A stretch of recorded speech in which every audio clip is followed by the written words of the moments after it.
Good morning and welcome to the Capital Gang. I am Oscar Semoyam-Soke, and on a Saturday with a bevy of topics, as Moses of the morning show would say. Moses is still in the studio, so Moses, you can say hello. Welcome to the bevy of topics. Yes, indeed. Welcome to the Capital Gang, number one talk show in the land with a bevy of topics.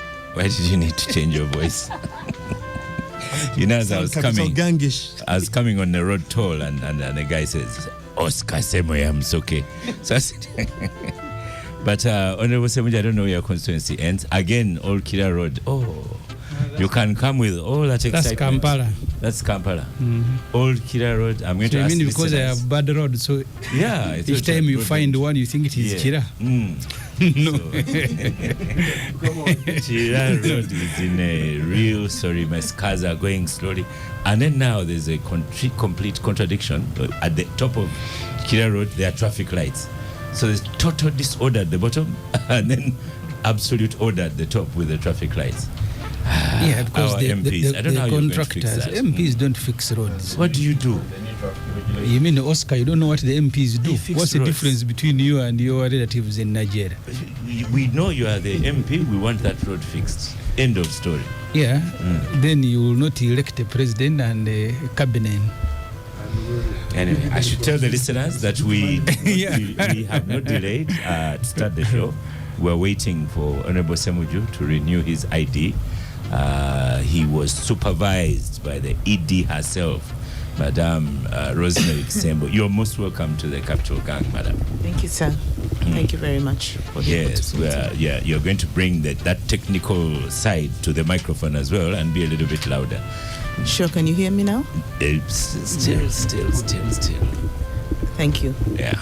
Okay, we'll tinker. Moses will tinker with that microphone so that we hear you well. Okay. In the studio is also my other favorite NRM person, Honorable Emmanuel Dombo. You are most welcome. What is favorite about Dombo? Thank you, and it's a pleasure for me to be here. And good morning, everyone. I am not going to withdraw my statement. You are misleading listeners. Yes, my favorite NRM person. You're most welcome. How have those elections gone? Wow, very interesting. You know, a while ago, about 2 weeks ago, the NRM was being accused of deceiving Ugandans that we didn't have the numbers in the registers. Now when the people see the hype in the elections, they realize the numbers are there. So you have seen we are looking for the competition. We have learned a few lessons, and we believe the primary elections should be better, because this has basically taught us what we should be doing. But we have the numbers. You have the numbers. Today's topic says is opposition in turmoil, if we get there. But maybe next week's topic will be, is NRM in turmoil? The Capital Gang on 91.3 Capital FM. But yes, Benjamin Katana, the lawyer treasurer of NUP, is in the studio. You're most welcome to the Capital Gang. Thank you very much, Oscar. It's always a pleasure to be part of the gang. Honorable Abdul Katuntu, you're most welcome to gang. We have met you. Oh, sorry, but here I am. You're here. Good morning, listeners. Have you brought your ID as well? Because we are going to have ours renewed. And actually, mine, I renewed it because I got a replacement. Yeah. Like 3 months ago. Okay. You have to redo. Did you know that condoms are up to 95% effective in preventing unplanned pregnancies and STIs, including HIV, when used correctly? Young women aged 15 to 24 are now more likely to have STIs, with about 26% affected, much higher than their male counterparts. 29, I think. Yeah, mine was also, I thought now. No, sir. But let's go to the executive director herself. So what's happening? Who has got to do what? On the 27th of May 2025, the National Identification and Registration Authority began the mass enrollment and renewal exercise. The impacted persons are 15.8 million for renewal and 17.2 million who have never registered. Just give that figure again. It's 15 renewal, Oscar, 15.8 million and 17. renewal, 17.2 million who've never registered. From our register, the people who've never registered mostly lie between the years of 0 to 15 years. We have 23 million who are above the age of 18, and we have about 4-point-something million who are below the age of 17. Right. On the register, we have 27.8 million people. Oh. Yes, sir. Okay, and that is well short of what you boss gave us from a recent census. So the balance of that is about 17, 18 million. Okay. So actually, my entire household is coming here today to renew. To I'm renew. sure. Or I have some children who don't have, so they'll get What's for the their first age? Time. Have they been in Uganda? Yes, they go to sure? school. S5. That's 17 years. Okay, fair enough. Okay. Yes. It's usually not common for people who are above the age of 20 not to have interacted with NIRA at all. Yeah. So for those who will be coming at that age, we'll pay particular attention to them. Okay. Yes, sir. So how are you rolling out this exercise? Oscar, just a second, I need to understand. So are you now registering everybody from 0 to 100? Everybody. Every single person. So at some point, do you see your numbers matching the ones of the census? Because if you register everyone, that's we what are registering citizens. Well, so let me switch off your microphone. 2024. Go on. We are registering citizens. So they probably won't be a match figure, but they should align largely. Yeah. Yes. Okay. And when did the exercise start? On the 27th of May, which was Tuesday of this week. This week. We started with a pilot on May 2nd. Okay. Yes, sir. And will it end? Yes, it shall. For sure, it shall. Is there a deadline for it to end, or you're rolling it out as it should be? It's a 6 to 10 months exercise. Okay. We expect to return to our offices after that period. Oh. Now we are at the parish level, but after that we should pull back and return. We're expected to appear at least twice, minimum twice. At a center? At the 10,594 parishes. And the big question, can you afford to do that? We have started well. Hope government has financed for this financial year. Hopefully next financial year we shall successfully negotiate. I like the way you supervised when Honorable Semuju was in front of technology. You know, people for us from Nigeria, we're a bit slow. And I like the way you said, no, I don't like that fingerprint. Can you do it again? And so on. It was kind of difficult to work with Semuju. But no, not at all. Me, I'm giving from someone who was noticing. But do you have staff that are careful this time? I'm going to show you my registration.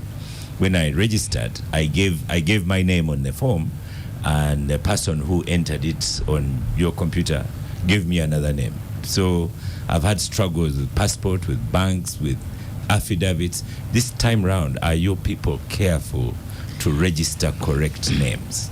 This time round we have a remedy in that you can go online and do it yourself and just come for taking of your biometrics, so that the blame game of it was NIRA, it was not NIRA, that story can change. That notwithstanding, at this time of the year, we are one of the largest employers. We have hired probably close to 12,000 young people. Average age may be anything between 20 and 25. And we trained them for a period of at least 1.5 months. That being said, we are also putting in place a mechanism to mark accuracy. So if a client complains that so-and-so seems to be picking the wrong data all the time, then we may have to, part ways with that young person. Or train them better. The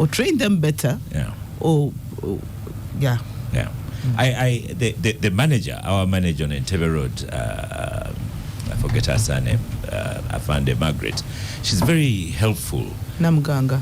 Yes, she's very, very helpful, very concerned. And I work in schools. Are you rolling out the same program in school? She's been very, very helpful to us schools on Entebbe Road. We are working out the way we should do it in schools, because we did a school exercise in 2017 as NERA, and we gathered the fingerprints and faces of 10 million children and successfully issued NINs to about 8 million. The challenge NINs, but not the card. Yeah, because your card is issued only at the age of 16, so not all of them deserved. But the challenge we experienced at the time is, okay, I'll start with the simplest. What's the name of your child? Yeah, if I say my child is Chirabo. But she would reach and say, I want to be Justin Bieber. Oh. And she would give NERA the name Justin Bieber. So that was one of the... So we have had a lot of change of particulars of children. Some wanted to be pretty, others wanted to be flower, others wanted to be hero, I don't know, so many. That was the first category of risks. The second category of risks is where the parents didn't fill the form. One in many schools, the teacher presented as parent. So this time, as we think about the school program, we need to think long and hard about the time when the parent can be there with the child to take full accountability for the data collected. Interesting. When she gave us the forms, we sent them home, and then they brought them back from home, and so we kind of mitigated that challenge. But I see what you mean. Yeah, but you'd send the form, and they would also fill theirs with Justin Bieber. Right. Challenges. So what challenges do you see ahead, Rosemary Ksembo? Well, challenge is what we were all made for. We thrive in our different challenges. But one, there are things like roads. There are things like we've just been talking about rain. Road. There are things like there are the exogenous factors like those. Then there are issues like literacy for some people who can't read and write. Not many, maybe 10% of the population, but they are part of our population. Then there are things like sometimes the exercise gets politicized with maybe a politician saying, I'm the one who has brought NERA here, so please welcome, thank you. Abdu, why are you looking at Emmanuel Dombo? It has to be politician again. Even NERA was brought by NRM. Yeah, but for this one, it's a national service, so it's someone, so there are those challenges. Then there are technology challenges. Sometimes connectivity is not as good as it should be in certain places of the country. And then there are challenges of people who are still learning how to capture.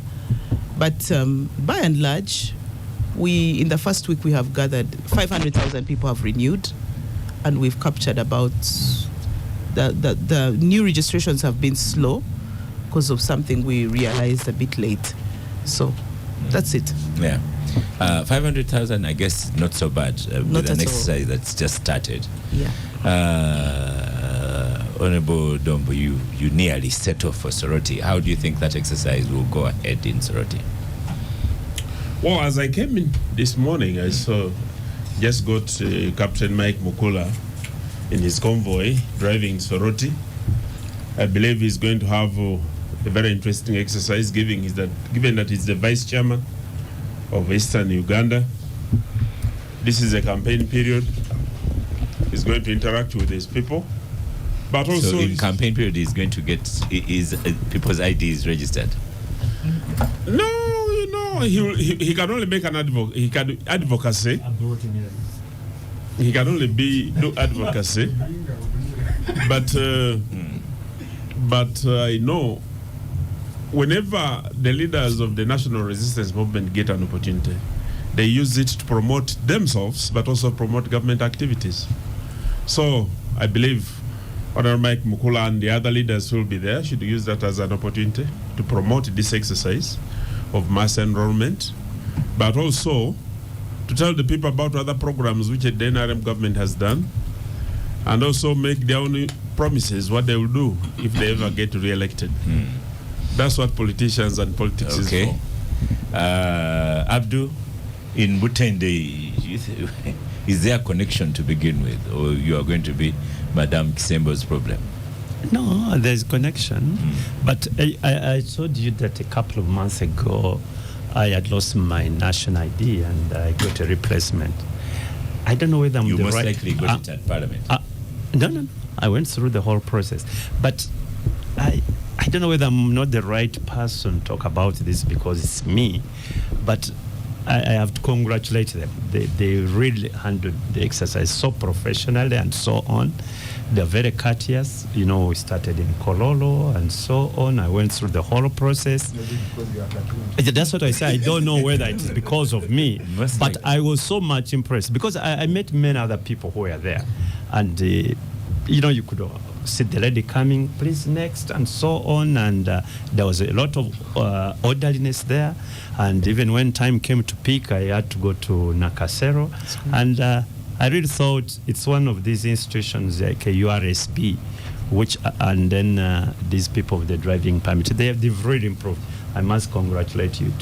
I was really impressed. But we always have a challenge that people will not take this exercise seriously until the last minute. You know, they are going to wait until they say, well, they're about to close. Yes. Then that's when you see them flocking and so on. That's a challenge Ugandans have. So you need to take into account that it's going to be slow at the beginning, then at the last minute, that's when you have, you know, a flood. But last time they did it at parish level, they were doing it very well, I think. I hope we don't have the sort of experience UBOS has had, you know, at the end of the exercise, and they were like, oh my God, what happened here and there and so on. Lastly, Oscar, we just need a central data bank where each and every government institution, you know, they are taking particulars here, there, and so on.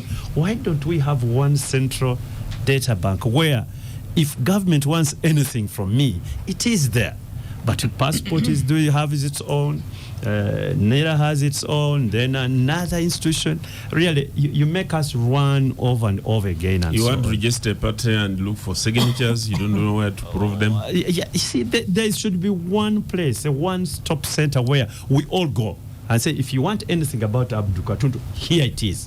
Whether you are CID, whether you are passport office, Interpol, driving permit, and so on. I don't know whether you people are thinking about that. Yeah, just hold on to respond yet. Benjamin, you're on microphone next. You and I, we are going to do ours at the end of the show.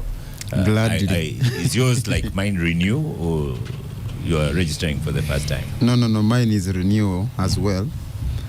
And just like Honorable Abdu, I'd like to congratulate Edie and her team for getting this exercise rolling, because it was quite an embarrassment to move around with IDs bearing expired dates, though, of course, by law. By the standards of Honorable Domo's team, it was normal. But and for me, the national ID is very important to me. One, of course, as a citizen, but two, because I was part of the team that burnt the midnight candle to get it moving when I was working in the initial project that started this with the late Honorable Aronda. And we were telling people that time that once you get your national ID, you will have sort of the 80% of your problems. That when you go to the bank, they will not ask you for many questions. You just present your card and everything will be done. Correct. That once you go to immigration to get your passport, you present your ID. But we have been having challenges that, and again, I think it's because of the compartmentalization the way state agencies look at each one looks at itself as an independent government. You find people of immigration are confiscating people's IDs.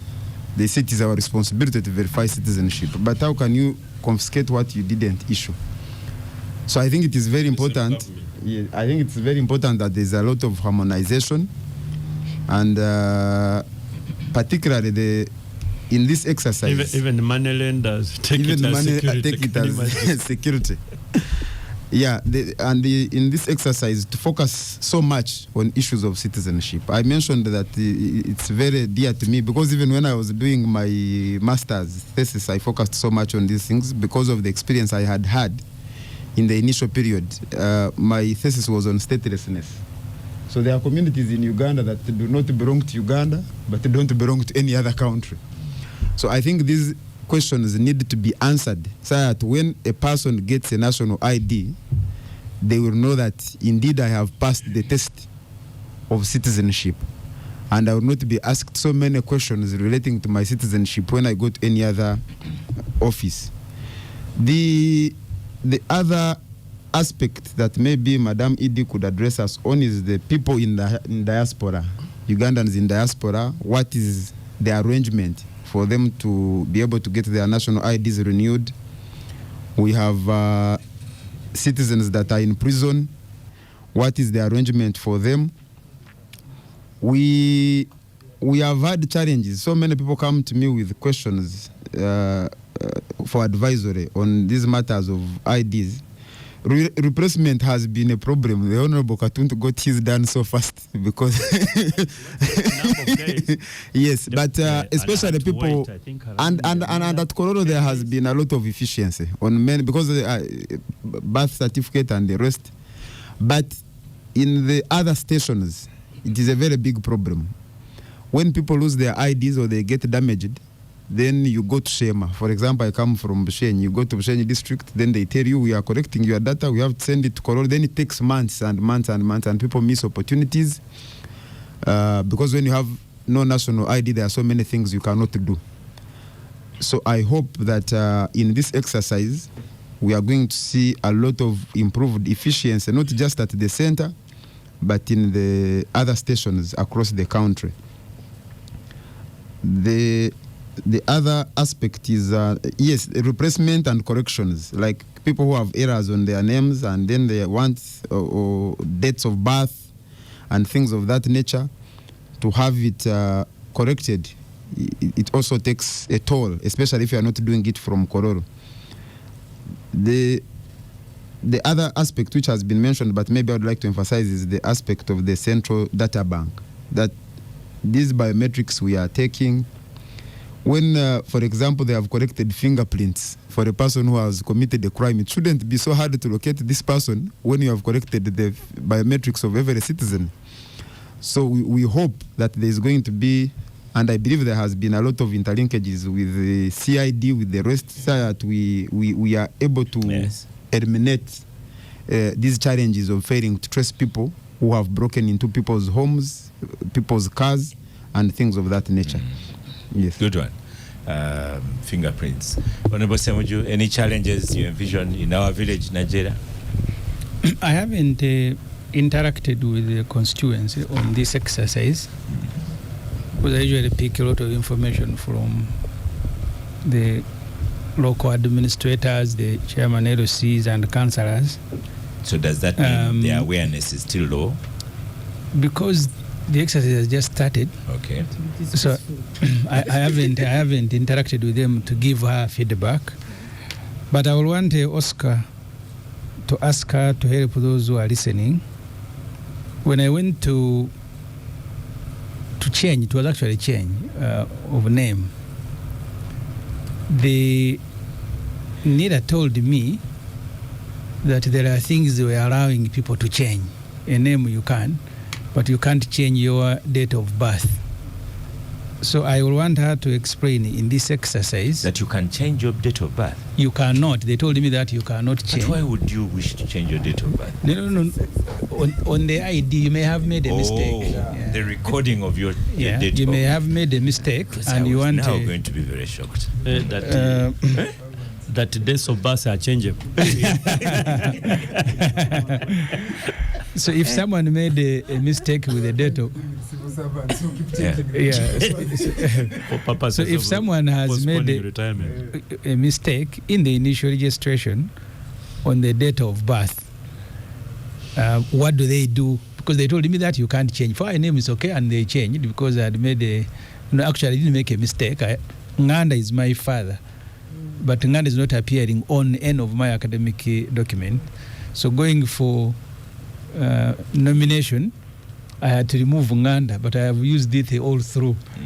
So I had to go back to the name as it is on the academic papers. And they told me that's okay as long as you go through this exercise. I don't know, was it a publication in a newspaper and so on and so forth? Did Paul. Yeah. So the people who are listening and are in the same situation, when I turn up at your desk for this particular exercise and I am renewing my ID, do you allow me to correct mistakes that may have arisen in the first registration? I kind of asked that as well, she said. Yeah, and finally for me, I think the problem we have is not a problem of NIRA, it's a problem of the Dombos who are running government. These exercises are very expensive. I remember either the first budget presented by NIRA was about 700 or 300 and something. The total budget is 666 billion. Yeah, so you're going to spend 600 billion shilling. I remember when the exercise started, they trained the people. They actually deployed the equipment. At that time, they were deploying almost village by village. The Dombos recalled them from the field after registration because they were registering specifically, I think, for elections. So they recalled the equipment, they demobilized the staff they had trained, and we had spent, that money we spent more than 380 billion shilling. Then they went to do the exercise in schools, which was also wasn't done properly. We spent another about 100 billion. Now we are going to spend another 600 billion. So Dombo should tell us, instead of telling us of how Mukula and his convoy are in Soroti, whether you have yourselves learned any lessons before we go to NIRA, that you need to do this exercise at once. And you don't keep spending money as if you are a rich country, because you borrow to waste, Sooner than later, you'll hear them recording in NIRA. You come back. Now we'll do it after elections. But Honorable, if I could just make an interjection. Honorable, some of you should know that whatever we're doing is a function of technology. And progressively, technology is evolving. Just after you have concluded this exercise, tomorrow there could come more modified and easier ways of identifying people and tracing thieves and collecting data, which may be very important to integrate. So you cannot prevent. You did not hear, maybe you didn't pay attention. They are now registering everybody. At that time, after registering 18 and above, you recalled them. Then you started fidgeting of how they will go back in the field. I am only asking you to pick lessons like they are themselves doing. No, that we shall do, but progressively, even you may be required to re-register should progressive technology become. Dombo, you don't need to respond to that one. No, he has no answer. No, he has picked the lesson. Let us come back to you finally, Ms. Rosemary Sembo. Thank you. So Abdul's question was very, very important. Will we ever have complete registration? Disregarding what Honorable Dombo is saying, that you might call us tomorrow. And also, in addition to some of the questions they've asked, what does one lose if they are not registered? What does one lose if they don't have a national ID? I know that you cannot now open a bank account and so on and so forth. And I hope someone at NIRA is looking at X to respond to questions. Some people are asking about LC1 letter and so on, diplomatic missions. Yeah. And Oscar, sorry, she also needs to explain if I am renewing and registering for the first time, whether the requirements are the same. Okay, sir. Thank you. Thank you for the opportunity. I'll start with the question of correction of date of birth, because you can't change your date of birth. You were born on a certain day. It's a fact and an event. Even I am born again, but that doesn't mean that the date when I was born, I came out of my mother's womb changed. So it's called So the correction of errors for date of birth must be supported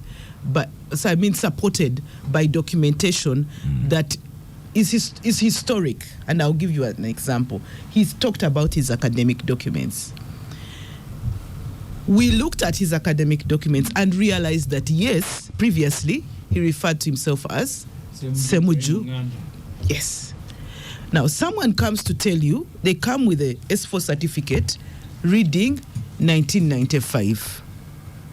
Then they tell you they were born in 1992. Aye. Meaning that they did S4 when they were 3 years. They call these days, they call it Nigeria.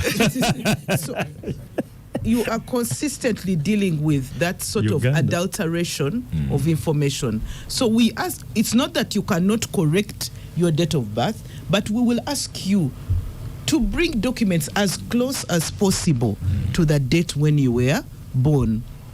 So I'm telling you, sometimes there's a lot of comedy that we experience at NIRA. Some people were studied while they were in their mother's wombs.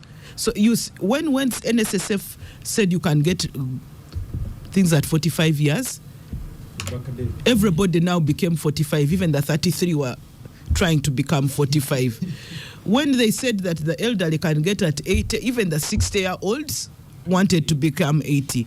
When children of this football, they say 17 years, even a 29-year-old is 17 years. So it's the yes. So what we ask of you is to bring there are two remedies. One of the reasons we are registering everybody now is even the babies. We are even emphasizing now birth registration in hospitals. Is let us get the fact of your birth as close to the event as possible, so that you don't doctor it or play around with it. Number one. Two, if it has already happened and the errors were there, please bring the documentation that draws you as close as possible to your event of birth. I will move on now to Central Data Bank, which is another feature that is. We have 99 organizations, including Passport Office, that connect to NIRA. 99. I do not know of another institution of government that has 99 institutions that connect, verify, access, and use data. We do 6 million verifications a month. 99 include government and non-private. Government, banks, money lenders, Airtel, that sort of thing. So, in essence, I think people verify but also need other information, which is within their statutes. I don't know. But the fact is that we give Passport Office our data. We give driving permits. Actually, Passport Office and driving permits improve their service after the ability to access our data in completeness. So there is a central data bank. We have 147 fields about you, which include your father, your mother, your spouses, your etc., etc. So in essence, we have the richest database on who a Ugandan is. I'll then go to the fact of statelessness. I do not think that there is statelessness. The challenge we have had with communities is, I'll give an example of Maragoli. Maragoli is not listed in the 65 tribes of the Constitution. That is well within the purview of the honorable members of parliament present here. That notwithstanding, they can be naturalized. But people feel that citizen by descent is the only right one. So when you say you have to be citizen by naturalization, no, there are no implications. If you look at your nin and my nin, whether you are naturalized, you cannot say this is a doctor or this is a Maragoli. No. But your citizenship by naturalization can be scrapped. But your citizenship by descent cannot be scrapped. You're not using my platform. Okay. No, you just respond and then... He says the citizenship by naturalization can be scrapped, but I think the circumstances can be revoked are not circumstances of... You're not revoked just because you want to be revoked. One, you can revoke it yourself. Citizens by descent revoke their citizenship when they go to other countries. So there is nobody... That's by choice. I do agree. Yes. It's by choice. But even by naturalization, it is usually when you have committed a crime or something like that. But you see, why should you? Because we're all citizens and so on. Very well. People want the So where the decent, where did whether they I've come committed from? a crime, I'm a Ugandan. Yeah. Correct. So what I propose is that well within the purview of parliamentarians, we can enrich the law and constitution to take care of those concerns. So you're saying that's not within your remit? Exactly. We just have to implement the law as it's given to us. Yeah. Okay. And then I'll go to the issue of diaspora. On 1st July 2025, we'll start diaspora. Because it didn't make sense to first go out of the country when there are 15.8 million somewhere in this country who need to be renewed. So that journey is also going to start at all our embassies. And we are working out ways of, even for those countries where we don't have an embassy. The assertion that replacement is only happening very well in Kampala is not correct. But it's good you mentioned that you did the first exercise. 10 years later is when we've got the new set of equipment. I would ask anyone on this phone to give me their 10-year-old phone on this table. Their phone? Your phone of 10 years ago. Oh, Semuju keeps them. Yeah. But not over 10 years. No. So in essence, NIRA had equipment and technology for 10 years ago to work in an environment at the speed that it worked in 10 years ago. So really it's, and when the entity was created, up to date, it has always been at 50%, staffing. But it must run like a hero, jump like a, So in essence, I think sometimes we are forced to cut our cloth according to our cloth. Are we, now that you have new technology, are we going to see more efficient? You were a candidate, or I don't know if you were down there. Okay, yeah, somebody was a candidate down there. We are about. You will testify and tell us. But Benjamin, she did tell us the time frame. So and she's given us the registrations one, so we'll measure it by that. Should people pay something when they're doing the exercise? Renewal is free. I have not paid Dombo. And new registration is free. Ekyokanchidde mu Luganda. Okwewandiisa bujja kwa bwereere. Luganda, please kyogere mu lusogo. Okwewandiisa kwa bwereere, okuzza bujja nakwo kwa bwereere. Naye bw'oba olina ky'okyusa, awo ojja kusasula $200.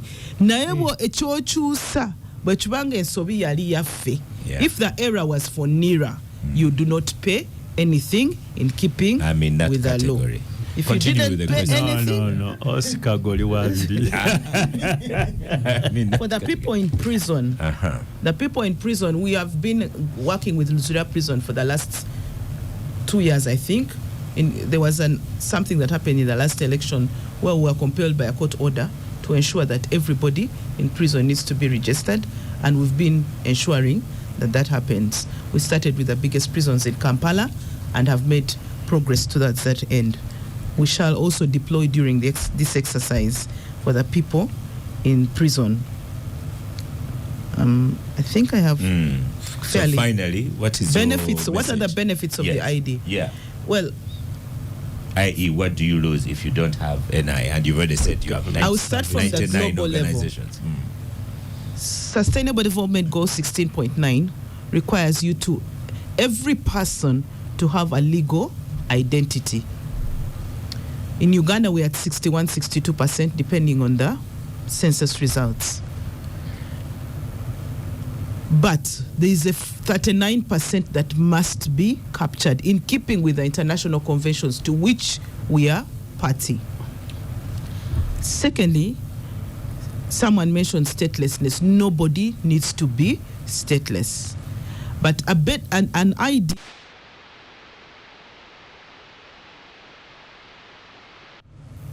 if you're above 16 years. But for everyone who we register and we find to be true to being a Ugandan, we issue a national identification number. Just as your parents give you a name, and we know that Walugave or Wafumbe, even somebody, Uganda's identification of Ugandanness is that national identification.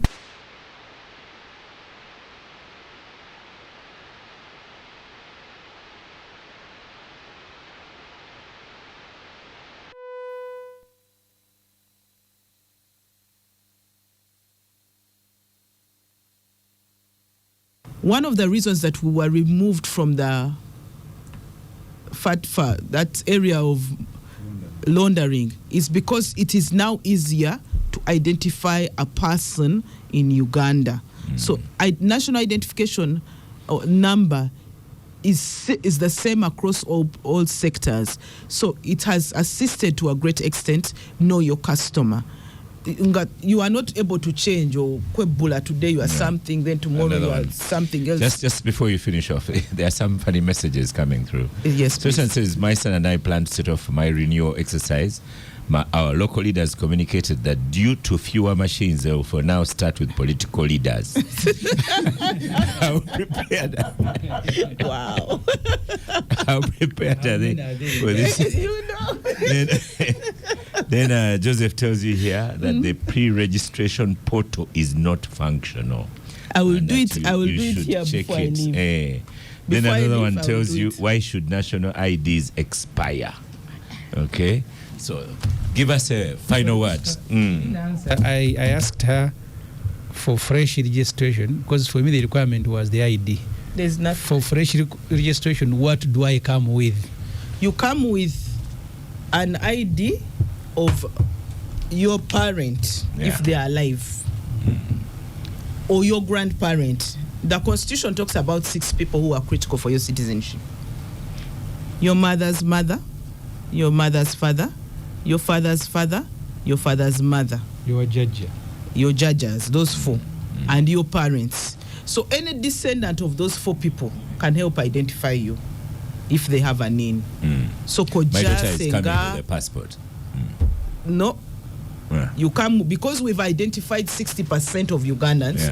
We require at least one of those one of the descendants of those 6 people to be there to identify you, the ID. Okay. Then the second requirement is an LC letter stamped by a DISO or a GISO. So this one is simply saying that yes, you are actually a resident of this area. The birth certificate also? It is an addition. It is optional, but not mandatory. I want to thank you so much for the information you've given. ED, Rosemary Ksembo, I know that you're still here for a little while, and your team is here. I'm informing you, Chigo household is all coming here to get their IDs renewed or to get a new one. Benjamin Katana and I will also get ours. Emmanuel Dombo fears to it on air, but he's also going to get his done as well. So it's part of the other one. The political leaders. Actually, I did mine yesterday at the NRM Secretariat. No, but yesterday coming to the PFF. Yesterday I was in Kawempe. Yesterday you were in Kawempe. I went to Kate Felao or Falao. Yeah. There was a NIRA center. I went to Mbogo Primary School. There was a center. I went to KCC Boys, and there were no more people. I mean, that is. I think they need to. You're saying it's happening. It's happening, and not for just politicians. Okay. Yeah. This one is on our end. Rueza, Chengera, never. That's okay. I haven't reached there, but I'm sure they are also going to reach. They are required by law to reach each of the parishes of Uganda. Yeah. Okay. Thank you so much. Thank you. So this message somebody just sent it to me. My issue for ED NIRA is that they went to schools and enrolled children, but many made mistakes. Today, to correct those mistakes, you require about 200,000. Why would the law protect children? Why would the law protect children in contracts, yet they can't be protected under NIRA? they registered as kids. Why make parents pay mistakes for kids? I can tell you, Abdu, she has already answered. Category. With the school and but so you the school and NIRA should no there's evidence because they gave us the forms to fill in. If you filled in correctly and then misaddressed, then there's the evidence.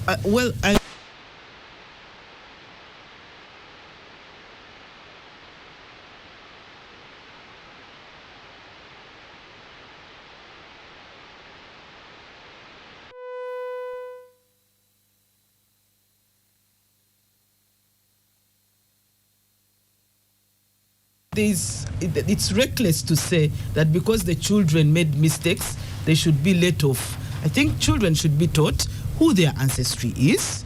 Children should be taught. They are not interested. Then that's a challenge that we need to own as Ugandan parents. But we don't have to I have here health. Any child below the age of 16, there is the consequence for government for this is payment. But if you, even when they misbehave at school, they are put in a punishment tree or they are suspended. There is a cost for misdemeanors. True. But someone here, it says, Health Equity says, most of their people say NIRA never accepts liability, so most likely the victims will have to pay. I'd like to tell you that for me, NIRA has accepted the liability, and as Abdul has been shown, so I will not have to pay, and this is going to be proved today. Well, in health... Oscar, you're struggling not to pay, but... No. You will have to pay. I'm not speaking about me. I'm talking about all the other people listening. So HIPAA, or Health Equity, the good thing about the things we do is that they are a science. You can go on the system and see those who change their particulars without paying and those who change their particulars without when paying. Yeah. So and you seem to know them because they do call themselves HIPAAs. I know them. I interact a lot with the civil society who fight for the rights of Ugandans, or sometimes their rights, whichever way you look at it. But yes, I do know them. I thank you very much, Edie Rosemary Kisembo, for appearing on Gang. We're going to take an early break. Thank you. And after the break, we will go to the national apology. Okay. Thank you. We'll come back from the break. We were listening to the ED of NIRA in a studio, taking that very place. I have a young person on Gang. You're most welcome to Gang, Mr. Duncan Abigaba. Thank you, Oscar. And, is that the correct way of saying it? Yeah, absolutely. Duncan Abigaba. Duncan Abigaba. Thank you, Oscar, and good morning, our you have a young person in the studio. It's called Emmanuel Dombo. So, Duncan, I've in quote, seen you on social media a lot. What do you do? Well, I just returned from school in St. Petersburg, Russia. Before I was working with the Dombos, I had worked at State House and the Ministry of ICT. Actually, I thought I would see Mr. Fono Pondo here. He was my supervisor when I worked at the Ministry of ICT. So I just returned from school. I'm supporting the coffee sector at the moment. I'm among the people promoting the famous... Platinum Diamond. The famous coffee hub in Ntungamo, and I've actually carried you some coffee to prove to you that the coffee is there in Ntungamo and it is work in progress. I also believe you are NRM, because finding an NRM person for me is so difficult. And Dombo will remind me all the time that the NRM is everywhere, but to get NRM on radio, so it's one of the reasons I invited you, more for NRM than the coffee. Yes, that's true. I'm an NRM person. I've been one of the... Can you be part of NRM factory? I mean, Ntungamo Coffee and you're not NRM. Ntungamo Coffee are not NRM. And Duncan knows that. Yes, I'm an NRM person for a long time. I've worked with the government for 10 years, like I mentioned earlier. And currently I'm aspiring to be the vice chairperson for NRM Western Region to unseat Dr. Bariomunsi, a former gangster. I see Dombo's reaction is not so welcoming. It's not encouraging you. It's not so encouraging. But I am with him. That is expected. That is also expected of you, Honorable Semju. People look at us as young people and so forth. But I'm 36 years. And I think when Honorable Semju, Honorable Katunta, and Honorable Dombo ran for Member of Parliament, they were not even 36 years. No, I was 37. You were 37. Yes. I think Honorable Dombo was younger. Exactly. So I'm due for this role. I'm due for the position. That one, no contest. Yeah. Okay, it will be interesting how far you go against Dr. Varyomunsi. But let's start with you, Honorable Semju. The President came up, gave an apology. He read it together with Mrs. Museveni, and they apologized. The way I first saw it, I thought they apologized to the Baganda and the nation, but Moses Beranga has taken quite a lot of time to explain to me that he was not apologizing to the Baganda, he was not apologizing to Ugandans, he was apologizing just the way we do in church. I'm not yet so sure how Moses was describing it. I don't know if you understood. Yeah, and I agree with him. Okay. There was no apology. Oh. I watched the video. First, if he was apologizing as a head of state, I don't think they would jointly do it with his wife, because the wife became a minister recently. So the failures of Museveni as a president cannot be jointly shared. Maybe if you only want to confirm that the wife and Museveni have been ruling Uganda jointly. I think Honorable Semuji, because he's not a Christian, he's not conversant with the concept of Trinity. But Oscar, I had not thought about that. The text that both of them were reading, you actually saw Museveni struggling. Sometimes stammering, and then the wife would read the word. I think Museveni was there essentially to raise the profile of our daughter's church and function, not because he went there to apologize or to do something else. You see, Museveni has placed his children fairly well. One is supposed to head the army. I think the area where he has been missing is the church. So he has a daughter who has become a bishop. So as your brother heads the army, you go and lead the church. The mother is in education. That's what I saw in Kolo, not Museveni, who was. First of all, Museveni is a very stubborn person. I remember one time he came to Makerere and we were asking him to test. The man refused. So we were shouting at him as he was shouting back. So when we kept quiet, he said, now that I have defeated you, now I can test. So you deal with a very stubborn person. Even in old age, he continues being stubborn. But because parents love their children, this looks like something that was prepared by Bishop. Is she Archbishop or Bishop Dombo, you who work for Museveni? Is the daughter Archbishop or Bishop? You have no job if you don't know. I'm not a member of that faith, so I wouldn't know. She's a pastor. She's a pastor. At now you have said you don't know, now you are. So whichever capacity she has, I think she prepared this for the parents to come and endorse her. Yeah, so that's why Museveni had trouble reading. Maybe some of the words, okay. Yeah. So there was no apology to anyone. But there was a Museveni guided to read what appeared like an apology as a way of raising the profile of that particular event, but also the church of his daughter. That's what I saw. Okay. What about Katuntu? First of all, I don't think the president had read that document before, because I could see him like struggling reading it. And you know, it is a little bit unusual because President Museveni moves away from even written speeches, official written, and even attacks it. I say, by this one, I don't believe in it. These people, they write this. So sometimes when you're writing a document for President Museveni, he can disown it.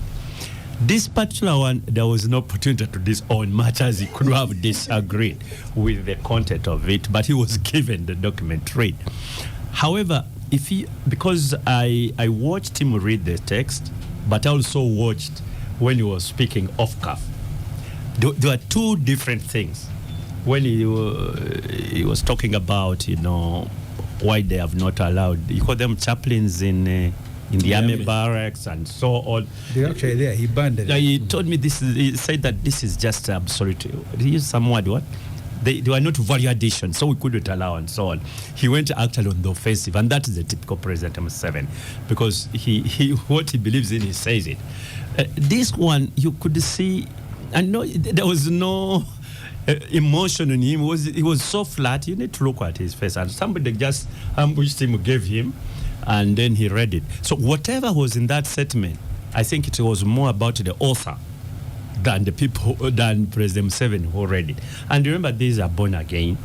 Born again have the own way of thinking and so on, which is a bit not ordinary like Odomba and me or other people.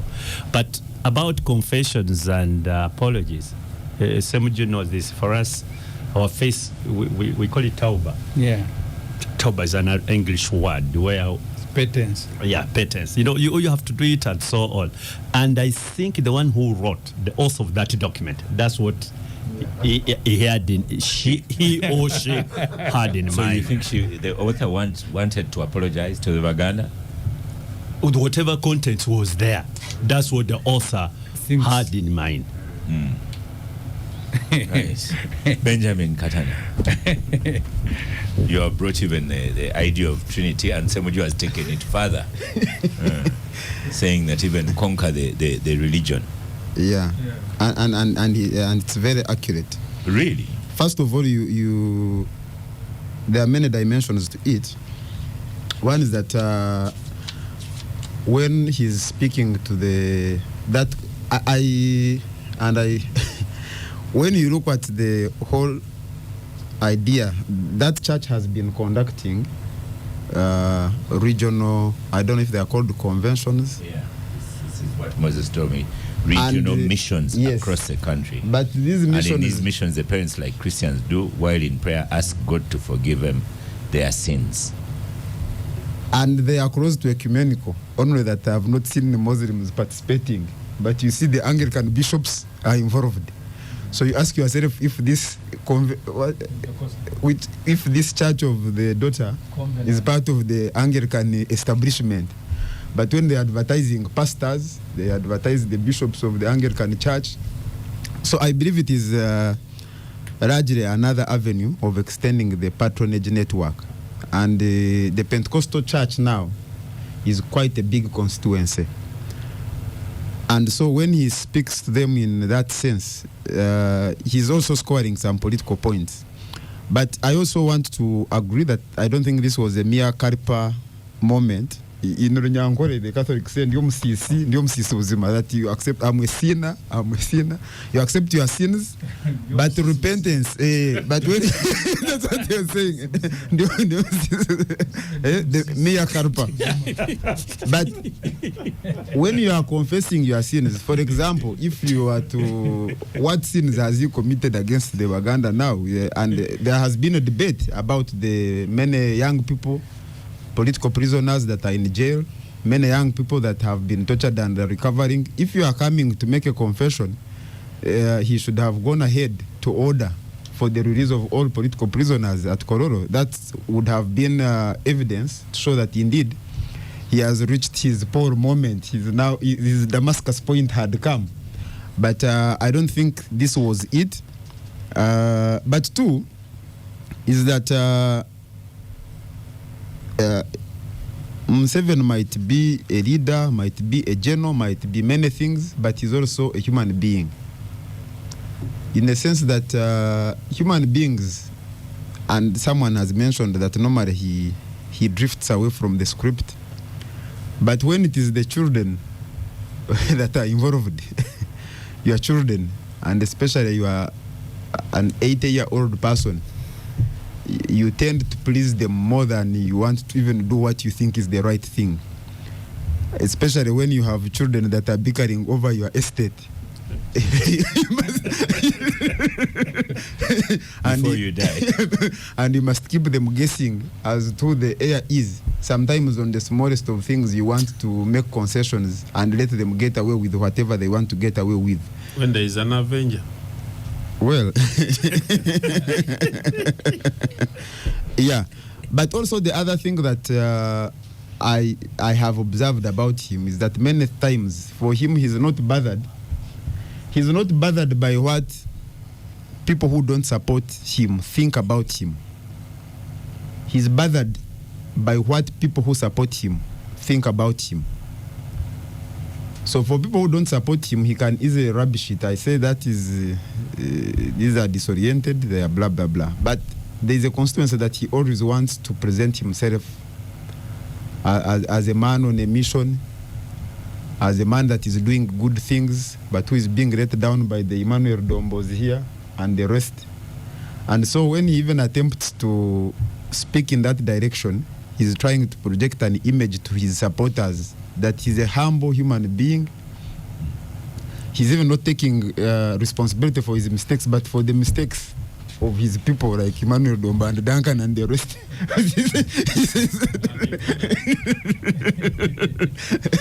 So I think he was also using that platform to communicate to his supporters that I'm a humble human being. There could have been mistakes, but not done by myself. But as a leader, I take responsibility and I apologize. Yes. Let me go to Duncan here. The apology. Two things here. Number one, like Honorable Sem, you said, the president did not seem to own the document, neither the words are on the document. It looked so strange to him, and it was very uncharacteristic of him. He's not a man who is easily intimidated in two things, but being the daughter, he had to succumb. But apology without action, still it's no apology. Like Katana here has said, if the president was genuine in his apology, it would be followed by some reforms. For example, he would have talked about, yes, Honorable Dombi is laughing. I keep telling them that we are coming in to reform the NRM. Honorable Dombi is in the... If I were NRM, his opening remarks have warned me now. His opening remarks have warned you. Honorable Dombi is in the NRM of yesteryears. The status quo, which we are now trying to rearrange. Say, Honorable Dombo, you guys have grown. Don't leave us with problems. We must coexist. We must coexist with the same Jungandas. We must coexist with the Katana group in Kaveri. So if the president was genuine about his apology, there should have been reforms.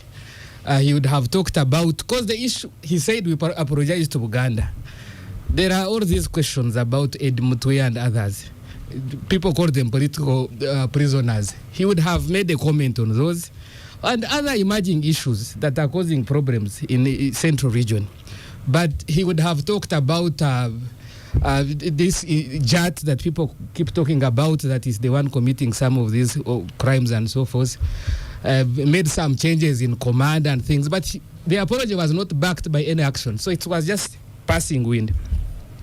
So it is like Honorable Semju here coming to us in Nigeria. I've been his voter for the last so many years. I've lived in Nigeria since I left university, and telling us that he's apologizing for the bad roads. And the roads are not done.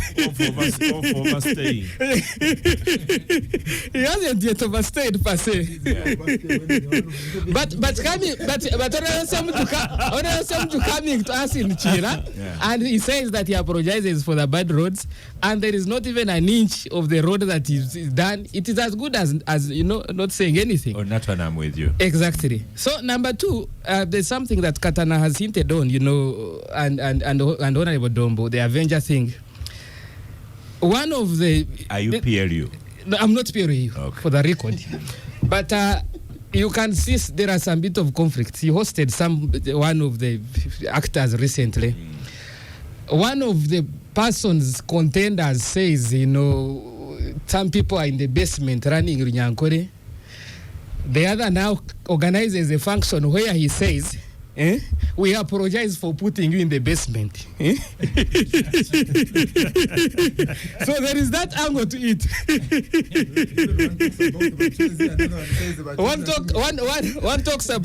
One talks about Bachwezi and says one says Bachwezi, our ancestors, they guide us, they do what. The other comes and says we must do away with these ungodly things and so forth. So there is also that contestation that should be brought into perspective. Thank you. So, Honorable Dombo, you are speaking. Pardon? People who are not NRM are allowed to vote.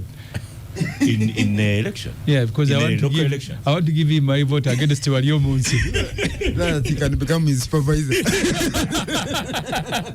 So that he becomes Dombo's supervisor. You can become his manager.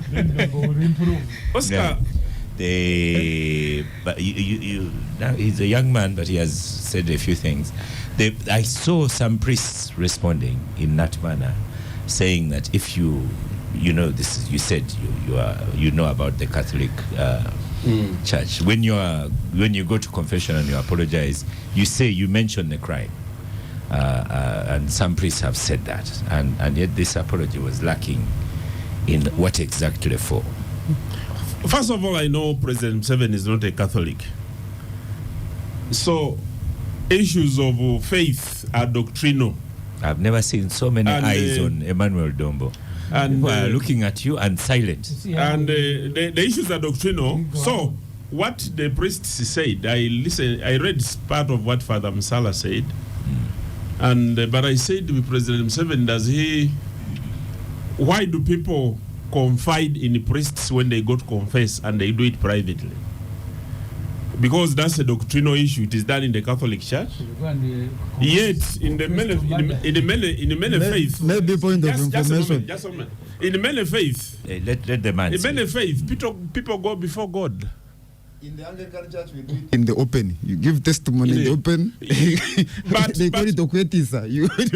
No, Catholic Church, you go to the booth. You got the booth where the priest is. There is a reason why they chose to do that. But let us look. To me, who is a Christian and a believer, when you go to the Bible, you can see King David. President Museveni is not the first person who confesses his sin.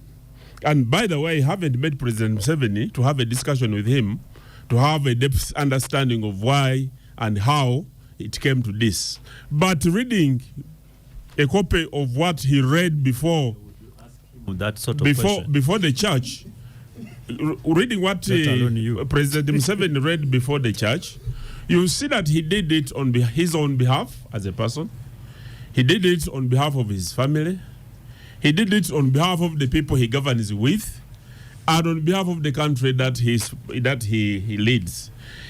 In the church, when you go to pray, I don't know how it is done in Islam, but for us, every morning when you go to church, or whenever you pray, and the Bible says pray without ceasing. In the Islamic faith, they say pray 5 times a day. During prayer, you do 3 things. The first thing is that you acknowledge and thank God for the gifts, one of life and the things he has done for you. The 3, you repent of your sin, which you could have committed even between that short period, between that prayer and the last time you prayed.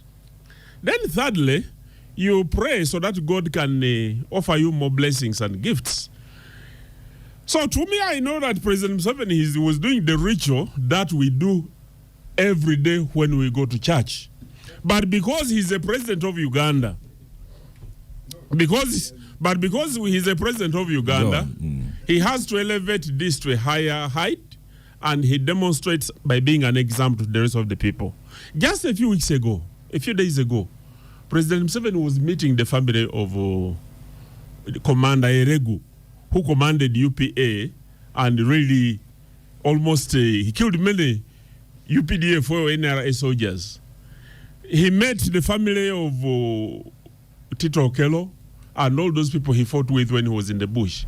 He has met the family of President Obote, who he fought with when he was in the bush himself, and President Obote was. He came on radio and apologized for the death of Zebra, who the UPDF killed accidentally. So this is not a new and isolated thing that President Museveni is doing, but looking at the positive side of it, that we must see that, like the young man said, this is the trend that we should go. Let each of you go back to your places and apologize to the people you have offended. That would be a better thing to be talking about than discussing whether Museveni meant this or didn't mean it. Me, I haven't met him. I haven't asked him. I don't know why he said it. But using common sense, you do say that this is the right thing to do, and we should emulate him because it is biblical. It is also common sense, and it is a good thing to do for humanity. And once you have done this, like this young man has said, Mr. Gaba, I want to tell you that in the recent elections, the young people have taken over. That's why you should actually be... The young people in the Butaleja. The young man who was elected as chairman of the movement is a student of UCU doing law. He's a chairman of NRM. And this is now, we must go to nurture him, but also we must give respect. We must also give respect that the young people are emerging, so we must help them to emerge and take full responsibility. But even when you go to parliament, a few years ago was there amongst the youngest, but he's now among the oldest. The parliament has young people. So, in recognizing that this is happening, President Museveni, whatever he has done in this country, is legacy. Now he has come up to say, let us heal. And NUP has young people. Let us heal and mend fences. And for him, he has communicated to his God other people's views notwithstanding, because it is him who said it. For us, one there, I wasn't even invited for the prayer service in Kololo, but at least he communicated with God. The people of Uganda have heard. Let them take leave. Domba, I thought only the wife was the one communicating to God. Even Museveni has started. No, he does very often. But the daughter met God. So but one time he told us, Oscar, one time President Museveni joked. He said that when Mama Janet wanted to go and contest, she received a revelation from God. But God said God did not care to invite him to be around when the message was being delivered. So, that was humorous. That was humorous, but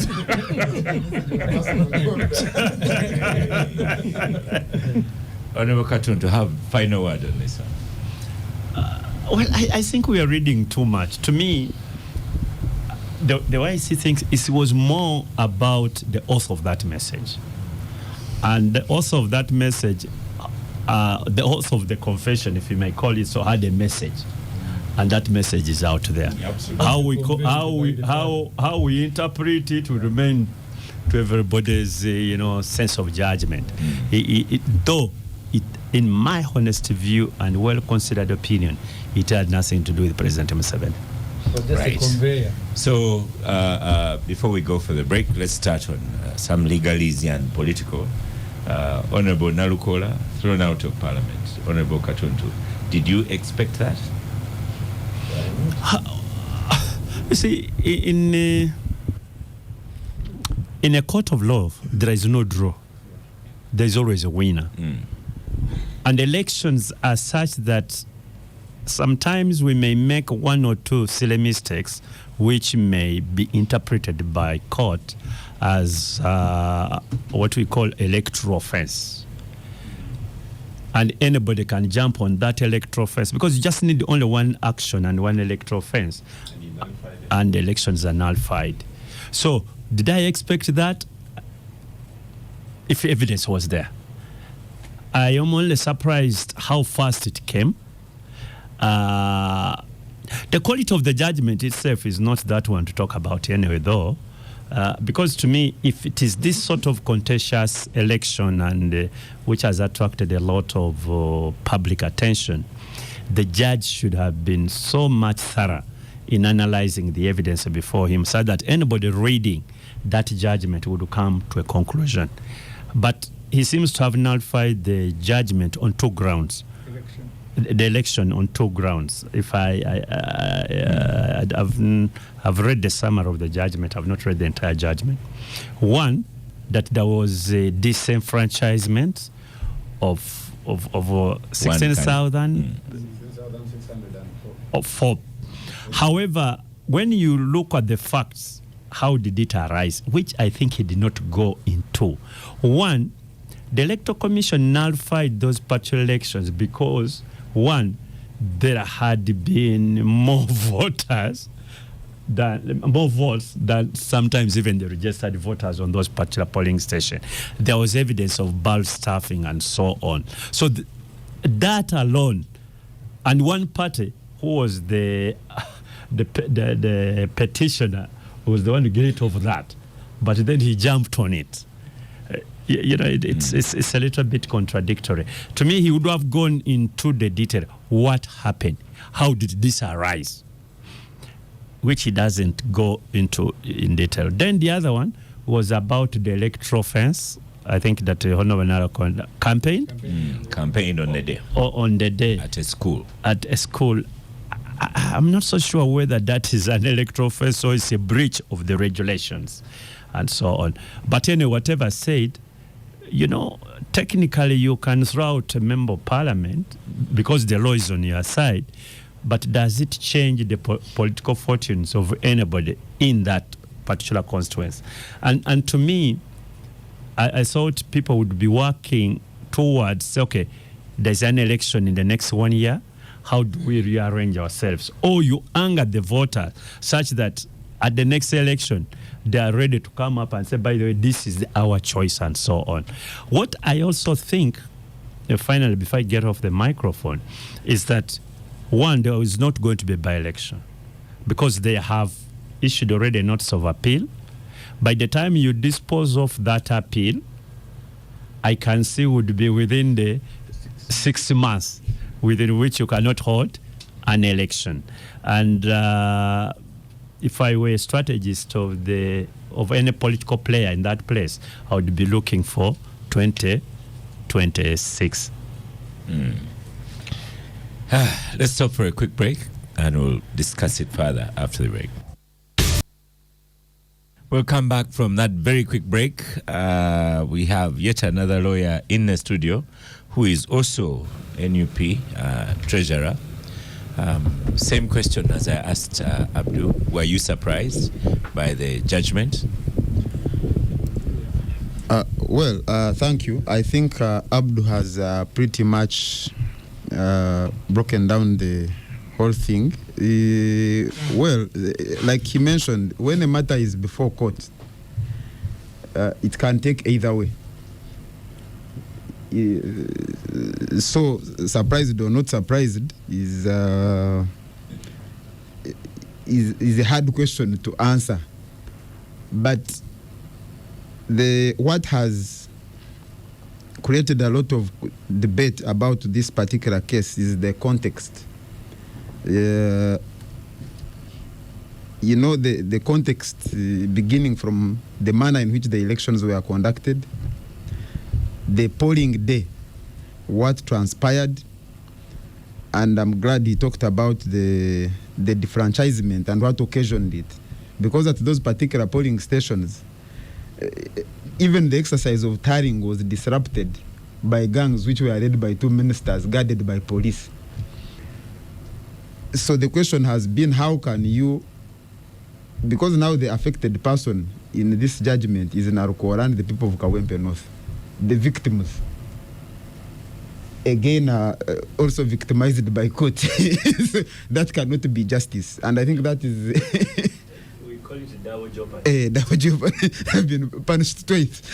So I think that's where the problem has been. Because even when you look at issues like campaigning on the day, on the polling day, you know what they're accusing him of doing, that he told some people, he shook hands with some people and told them, Temuria Rukemumanyi Gabantu. So that was construed to mean campaigning. So there have been a lot of questions, and while we always demand that matters be handled expeditiously, I think in this particular case, it was more than, they say justice delayed is justice denied, but also justice rushed is justice crushed. That in a matter of a few days, even when the lawyers would go and they tell them tomorrow, they were even surprised when they were called to come and receive the judgment. And because they thought they still had like a week for the judgment to come out, and they were told the judgment is ready and we are delivering it on email.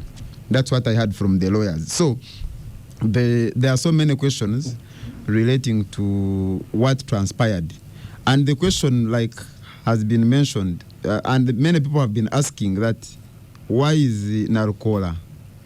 Why doesn't NUP encourage Narcola not to appeal and go to the polls immediately so that people can vote for him overwhelmingly?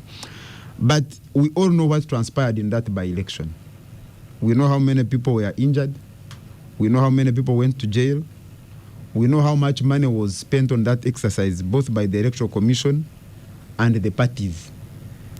So it would not be wise to rush into an election when you have 6 months. Because when you have 6 months to the general elections, what will you achieve? But number two is that the Honorable Narcola has a responsibility as a person who was voted for by the people. Once, when you go to campaign, the people say, we are giving you our votes, but will you protect them? Because rigging has also become an issue. So he has a responsibility to fight for their victory up to the very end. And the appropriate avenue, whether you like it or not, is the Court of Appeal. But also it will give So is that what you're going to do? Yes, he has already put in a notice of appeal. And I think that is the next course of action. By implication, he will remain representing the people until the Court of Appeal makes a decision. Why did he have to put it in very early? Could I put it in at the end of June? Well, I think I am not part of the team that was handling this matter, but I believe that is just the initial stage. Then there is the memorandum and the rest. So I believe that they have a good strategy that they will follow through. But the whole judgment has left more questions than answers as to whether indeed the court acted in the interest of justice or in the interest of political expedience. Okay, some listeners are struggling with our online platforms, but there's a listener here who says there's online radio box, so try that one. Duncan Abigaba, people on X, on Twitter, formerly X, formerly Twitter, saying, what have you given Duncan Abigaba with that kind of laugh? And then the other one said, this is Isaac Twesije. When Duncan Abigaba was laughing, I thought it was a technical glitch in the studio. Tell him to refrain from over-laughing. So I have warned you, Duncan Abigaba, from over-laughing. But on to the microphone. Narukola was... Yes. Were you surprised as well? Was it worthy? No. I was not surprised because what Honorable Dombo and the team at the NRM Secretariat are trying to do is what the white man calls to save face. Because necessarily? There has been this talk of a lot of money pumped into the election. None of us, I think, has the actual figure, but speculation puts it at 1.5 billion. Some people have mentioned 2 billion. By NRM? By NRM. So when you have invested over $1 billion or 2 in an election, a smaller by-election, and then you lose it, and then you also have people who were just thumping, deploying members, when even the law, I think the law does not allow any weapon, let it be a knife inside a polling station. And then you have people deploying members inside a polling station on the polling day. And then you have all these... Of a small by-election. Small by-election. And then you lose that by-election. And you also have the president to come and he made some statement about the election. You see that there is nobody in NRM, right from the secretariat to the presidency, who was willing to accept this defeat. So to save face is you hide this defeat in the court processes, because you can cajole the judiciary, they rule in your favor, buy you some time. Duncan, did you say you are NRM? Yes, I am NRM. Okay. I'm just clarifying. Yeah, that's the truth. You see, the difference. He should be done representing NRM every Saturday. I think so. The difference between me and Dombo is not reading the room. Dombo belongs to the class that thinks, for example, with all that is happening, that they can win an election in Kampala. Dombo, you can't win an election in Kampala. That's a fact. With all that is happening, it doesn't matter the amount of money you put. Dombo may even have an escort outside. Absolutely. I saw somebody walking around with a gun. So you are right. He may not be on the ground. They cannot win an election. We cannot win an election in Kampala, no matter the amount of money we put, no matter the amount of deployment we make, because you have to read the times. Yeah. So NRM can cajole the judiciary to buy time, go in the court processes, so that another by-election does not happen until the general election. You know, a defeat in the general election is not as painful as a defeat in a by-election. Because in a by-election, you have full deployment of every available force, including the president who went there to campaign, to the entire secretariat team of Dombo and Honorable Richard Todwongo. To be fair, this might be the first by-election that NRM has lost in this election period. But the others, they were just cheating. You see, there were some other by-elections. We had a by-election in Kayunga. Votes were counted up to, I think, to midnight. The margin were very big in favor of my brother's candidate here, Benjamin. By the time we woke up, it was another story. we had another by-election. The votes kept coming. We had another by-election, I think, in Bukedia. Yes. And I think that by-election in Bukedia, even the president intervened to have the DPC and the entire security apparatus arrested. So those are the elections they're talking about, the by-election that NRM has been winning. But the ground has not been fair. So I think in this by-election, it's just NRM buying time through the court processes. But my last point on the by-election is I want to thank NUP for taking the right decision to say, let's not go back to this election. Let's rather appeal and buy time. Because that by-election had a lot of human cost and other costs. Many people were arrested. Somebody could have died. Some people could have died if we had had this by-election. That were hurt. Yes, sure. So they took the right decision to say, let's take the judicial route and go into the appealing process and so forth.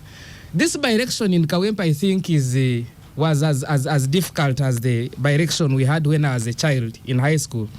There was a by-election in Kanungu when Honorable Mamba was Minister for Defense versus James Mzingsgarga, a rich man of the FDC. And because I was studying in Mbara High School and we were near the road going to Kabare, Kunjir, Kanungu, on the eve of the election, there were so many members going into that direction of the election. You could think there was war. So this is the second election where I've seen a huge deployment of the military.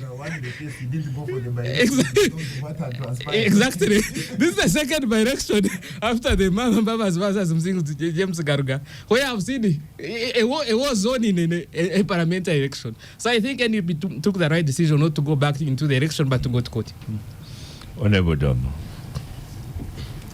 your comment is opposition has always asked for a quick judgment. So absolutely, because every time I listen to Ugandans, I keep wondering what exactly a good Ugandan should do when you become a leader. Because one, many Ugandans have been accusing NRM of not believing in the rule of law. So the processes that happened in Kawempe gave us an opportunity as a party to go to the courts of law, so that we use the law as is to resolve an issue which they themselves are acknowledging that the process wasn't good. If the law prevents even going with a knife and the member goes there, is that a good election? So if that election is not nullified, won't it be an incentive for people to do that for future elections? These are the reasons why we went to court, so that the processes, really, looking at the election as it was in Kawempe, there is nothing to say the process was fair, and everybody would see that the process affected the outcome. Irrespective of the language that the judge used in writing his judgment, even a blind person would see that actually the election in Kawempe was not done in accordance with the law. Secondly, when you interview some of the witnesses that we interacted with, you just don't know the molestation and how people were harassed in their respective areas. People were forced to move out of Kawempe. People were chased off the houses that they were renting. So to us, the outcome of this judgment demonstrates that there is rule of law in Uganda. And the decision by our brothers from the National Unity Platform shows that there is a legal process which can go up to the end. For us, we are very excited and very ready to go back for the elections if we could go. But if the law requires that they want to exhaust the processes for us, we shall wait for that time. If the resolution is given when there is an ample time for us to go back to the elections, that is something that we shall pleasantly accept to go. Wouldn't mind losing an election. But how do we lose an election? We would want to lose an election when the process is very clear, and when everybody acknowledges the outcome, that is the will of the people. But what happened in Kawempe is not the will of the people. You saw nomination day, how the Lukola was wrapped up. How would that one benefit an RM candidate? And the question is, who did it? Because up to now, we are still asking, we want the investigation to let us know who made that order. Because it affected us. The perception of the population, really, that thing affected the Madame Nambi and the outcome of the elections. Finally, I don't know why there is an issue which, Honorable Katuntu, perhaps in the future when you have an opportunity to reform the law. And this is my personal opinion. It's not an opinion of NRM, but it's an opinion which I have shared with many members of parliament always. That when we go for general elections, why can't we amend the law that a party that wins a constituency wins it for 5 years? Period. When you win it for 5 years, when there is an opportunity for a by-election, the party that won an election should do their internal democracy and give us a candidate. No, people don't vote for the parties. We are not under parliamentary system. No. It is the law. You make the law. It's not just as a system. Ours, that is a dual system. It combines both. But it is what you people wish to to implement. If you factored it in the law, what dangers would it have? So if I'm an independent like me? Then that one would be vacant. No, that one would be vacant. Because, my son is because independent, my daughter should. Because an independent is individual. So when the individual dies, it's vacant. He's giving an opinion. This is an opinion which you should really reflect on, so that in the future we don't bother the population and the cost of elections. Agaba is talking about the 1.5 billion or so that NRM could have spent. But there's a lot of money which was spent through the Electoral Commission. Even the National Unity Platform lost the money. True. Yet if it was just an internal process of them identifying somebody who would take over, it would have been a cheaper process and would have saved all Ugandans this altercation that has come up. But that is food for thought. Yeah, it is more complicated. Which our people because could look at. Challenge that the party didn't win. So were you involved? Are you one of the promoters, as Abigaba is alleging? Promoting what? NRM in Kawempe. Kawempe, we went in for campaigns as a party. And the party has a structure for which I speak. I'm part of the structure of NRM, wherever NRM is, even when I may not some money. Even when I may not be there physically, it is whoever will be there speaking on behalf of NRM will be doing it on my behalf. So did you sit at the secretariat and say, this one we have handed to Balam to manage, Honorable Balam to manage? No, every time we have an election, we have reinforcements from various people, others volunteering, others deliberately called, like RDCs are called at times to give us support. This is something that usually happens, and as much as they don't participate in issues which do not offend the law, No, Katana raises a very important point. Yes, ask it. You don't find it irregular that RDCs are recalled from Guru Mbari to come and reinforce a party in a by-election in Kawempe. They are supposed to be civil servants. Why? Who says that? The Constitution, Article 03. They are not civil servants, but RDCs are political, and this happens in every government, by the way. RDCs are in the Constitution. They are actually assigned by the Constitution. Absolutely. Even those are appointed by government, like ministers are. So you mean judges should... ministers are not. Judges are also appointed by the president. So they no, but they are not political. Judges are not. RDCs are political, and they are appointed to protect the manifesto of the party. Not the party. They are supposed to be representatives of the central government. They are part of the state infrastructure. Absolutely. Not the party They are part of the state infrastructure. Not the party they are facilitated by government. That's why they are paid but they are appointed. That's why if you are an RDC and you want to run for a political office, you must first resign. Absolutely.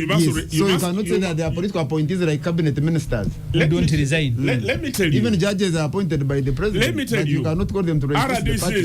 That one you may want to say that, but I want to tell you the fact. And this happens in all governments. And this happens. You listen. It doesn't make it irregular. Just a moment. This is why we are running. This is why we are running to. Just hold it for once. Okay, yeah, go on. This is why we are running to change these dombos and the team at the secretariat. No, Honorable Dombo, listen. You have a party structure in Kawempe. Yes. You have, yes, from the parish to the sub-county to the villages. You cannot empower and deploy that party structure. You're calling RDCs from Barara to reinforce. Reinforce what? What are the chairpersons of the party doing in You think they are not deployed? No. You think they are not deployed? Dombo, you cannot come here really to condone irregularities and lawlessness. You're breaking the Constitution by involving RDCs in party politics. Let him respond. I want to tell you that in all governments, be it the United States of America, you concentrate on there are offices that are politically appointed. Yes. And those political offices expire with the expiry of the president. It is true. Right now, there are ambassadors who have resigned immediately.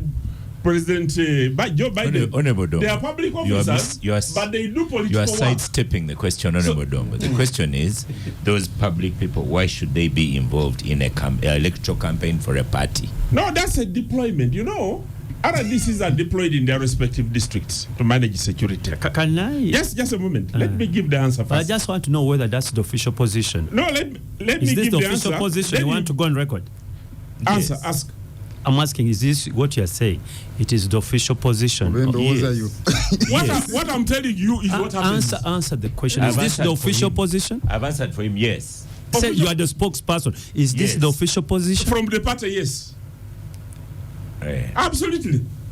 I hope you are not quoted. No, I'm telling you, but you know it, that RDCs are appointed by the president in order to execute the work of the party. The manifesto belongs to the party. Yeah. So, Abdul, away from... whether you take it, or you want to leave it, or you want to show it... You have argued your case. We should help you Honorable Dombo, you have argued your case. Between the party and... But, Abdul, Moses Piaranga puts to you, the judge in the ruling cited the Katinti versus Sita in the Sebaru and the Electoral Commission where the election was nullified. And one of the grounds the appeal court nullified the election in the Katinti case were results from 9 polling stations with a total of 5,000 voters who were not counted. It's after that nullification that Bobi Wine offered himself as a candidate and he won the by-election. You see, disenfranchisement can be reason to nullify an election. There's no doubt about that. But the problem is, if the person running to court is actually responsible for the disenfranchisement, I think the court should have gone into it. You see, in law we say, he who seeks equity must come with clean hands.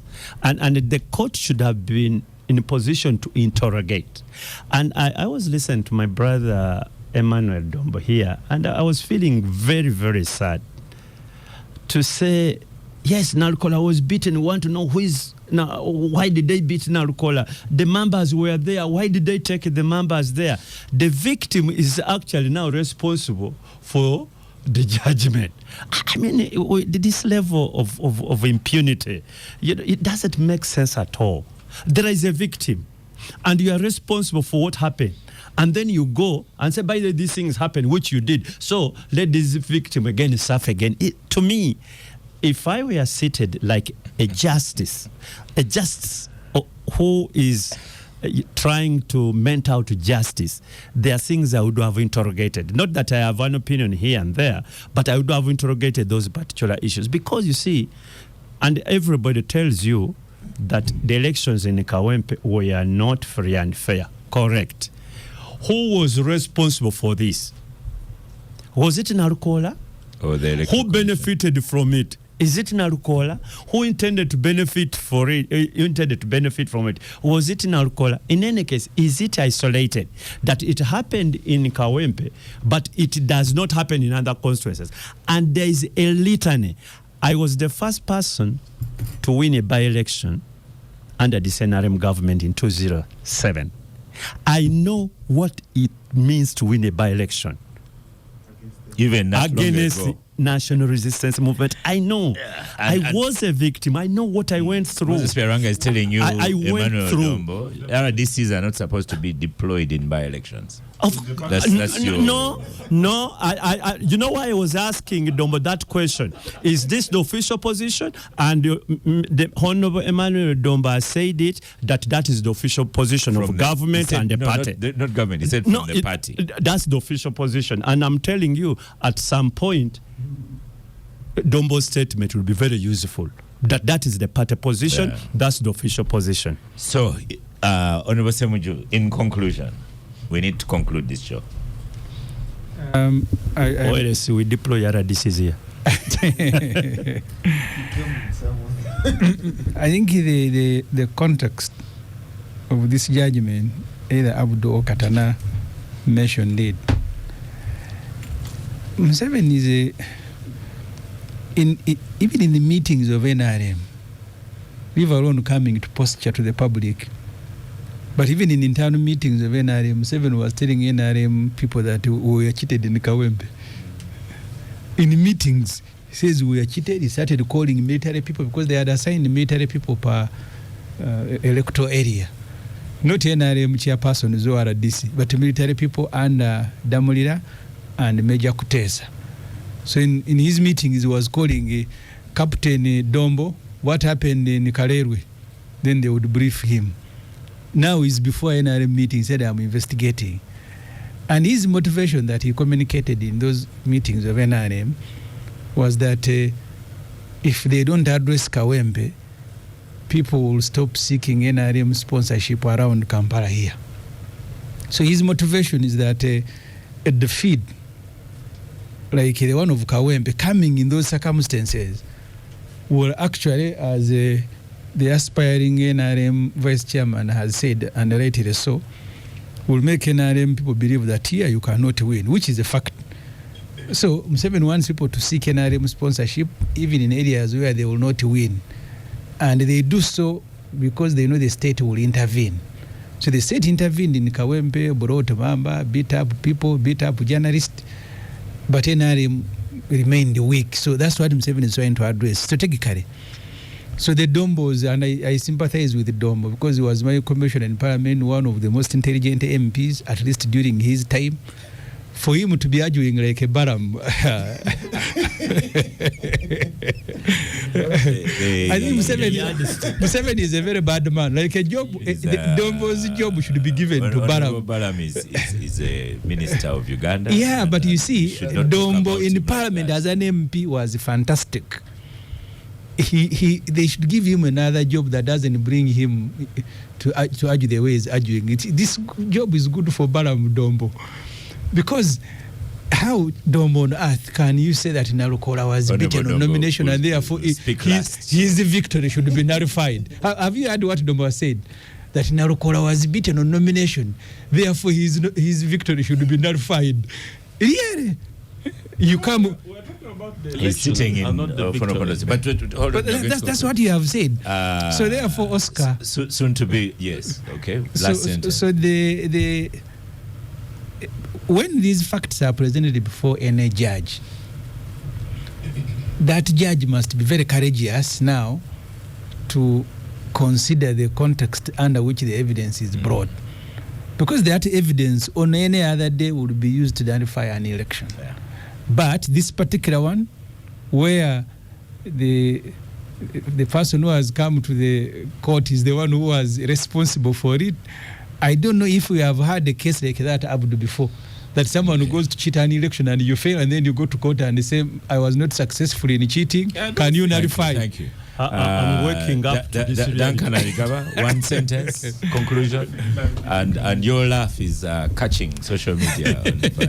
I have seen actually. You said it is maybe because of coffee. I don't know. I don't know. You know, my former classmates in Russia sometimes ask me for a recording of my laughter. It's a sensation. I think I should. It's a trademark. I think I should start charging for it. Okay. Yeah, but just a sentence. Yes. Yeah, but a sentence is Honorable Dombo and the team. I think this is there is a lot of apathy. There's a lot of apathy. There is a lot of fatigue. There is a lot of fatigue in the NRM.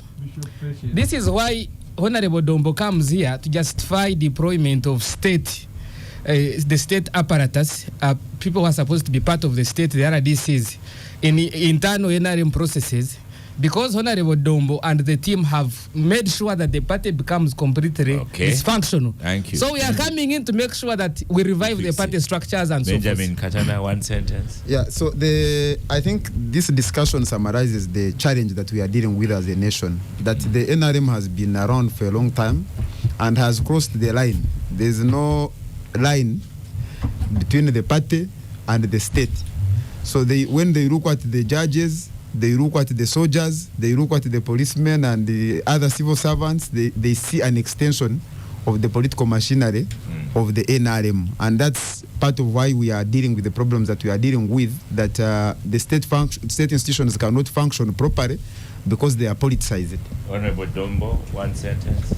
I've been in a number of by-elections, and I've seen RDCs formally deployed to manage security, to ensure that people of Uganda go and vote have a free and fair election. The RDCs are part of the government's infrastructure, which is deliberately deployed by government to ensure that the disenfranchised Ugandans, who would be because of the threats that happen, that these RDCs beef up the security so that Ugandans come and vote. This is part of what giving another narrative. This is run away. You've run away because you had fallen into a trap. Now you are running away to sanitize it. That is because NRM doesn't deploy them. But what I told you, you have just said it so. You forgot what you said 1 minute ago. Just listen. What I've told you is that RDCs are political.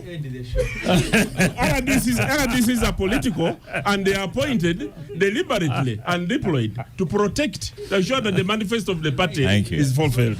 Thank you, Honorable Dombo, for that spirited response. Star Cafe, thank you for